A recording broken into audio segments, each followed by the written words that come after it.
So today we read in the papers that the Nigerian Union of Teachers are planning to go on strike following the sack of 2,192 primary school teachers, including, wait for this, the president of the NUT, who himself refused to go for the competency test. So it's personal now. So he has said that they're going on a strike.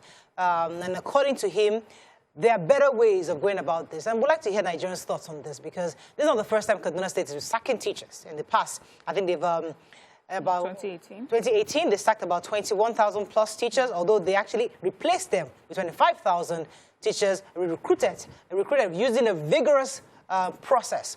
I have the NUT chairman on the phone, himself, Mr. Audu Amba, the national president of the Nigerian Union of Teachers. Good morning, sir. Are you there?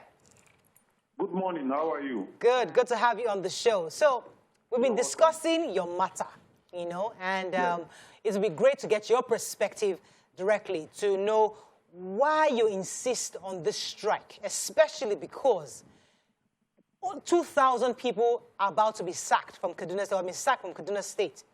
There's an argument that your point of view may have been cogent if 80% failed. Then you say, okay, let's retrain. But if you have about 10, 20% who fail, don't you think it's right for the Kaduna State government to let them go? Now, I want to maybe categorically express my displeasure with what is happening in Kaduna State. Let me sincerely appreciate you and let me put the record straight. The Nigerian Union of Teachers at the national headquarters decided to speak against this process, not because of anything, but because of the fact that in this same Kaduna State, 3 years ago or 4 years ago, the same competency test was administered to the entire teachers of Kaduna State, where the NUT supported government. The government had the feelings that the standard is not what it's supposed to be. The entire union supported the government, and at the end of the day, about 21,780 teachers were sacked because they couldn't pass with a pass mark of 75%. And that brought us to where we are today. If 21,780 were sacked and the government declared them incompetent, and at the end of the day, about 20,000 were recruited, whom they went through all the necessary process, all the vigorous process. At the end of the day, they were found worthy to be recruited as competent teachers. If they had recruited competent teachers in Kaduna State, why again, after less than 3 years, another competency test will be administered to already competent teachers that you say you saw recruited? So you can look at the contradiction. Every day, things change. All they're doing is making sure that the teachers are keeping up with the general knowledge. They are teaching our children. Listen. Let me put the record straight. Competency of a teacher does not mean giving me a test. I'm a professional teacher. Competency of somebody being a teacher does not mean giving me a test. You understand me? There are so many issues that you put into consideration. You don't just give somebody a technical test and you tag him to be competent. If you want to somebody whether he is competent, go to his classroom, enter and look at what he is doing in the classroom.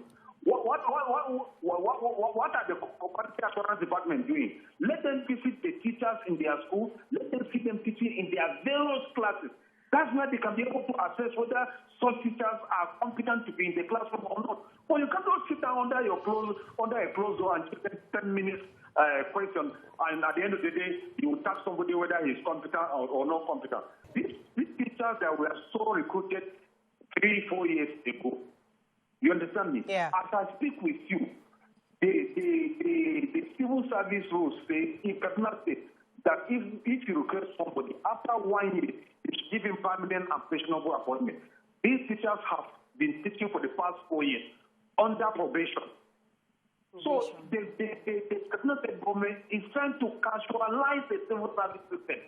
That is the truth about it. Now that they are now charging about 2,000 or 3,000 to be sacked, they are now proposing that they will recruit. They will recruit fresh ones. So if they recruit fresh ones, those fresh ones will still remain as casual.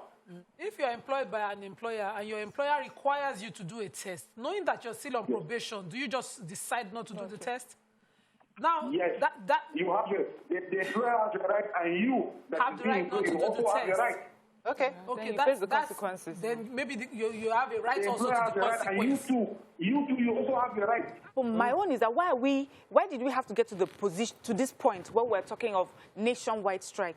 Is Kaduna State being a bit too big, I'm too big for you? Is he taking that stance? I feel that Kaduna State government can sit with the NUT and find an amicable way to resolve this. Absolutely. If it means giving them another chance. But if, Mr. Amba, please, this test is a use of English test, because we know that there are some teachers that go into schools and teach children in Hausa or Yoruba or Igbo and cannot even express themselves well.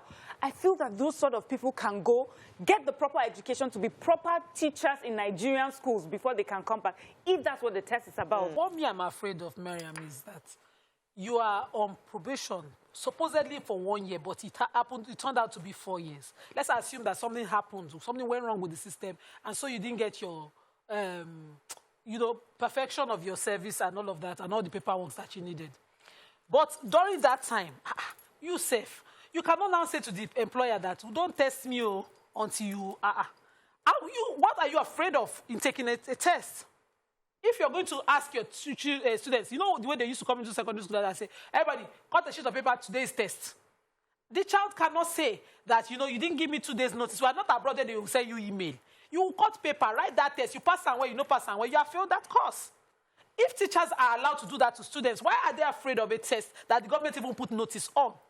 So this simply means that I have an excuse I can hide behind, and until that thing is done, I can't take a test.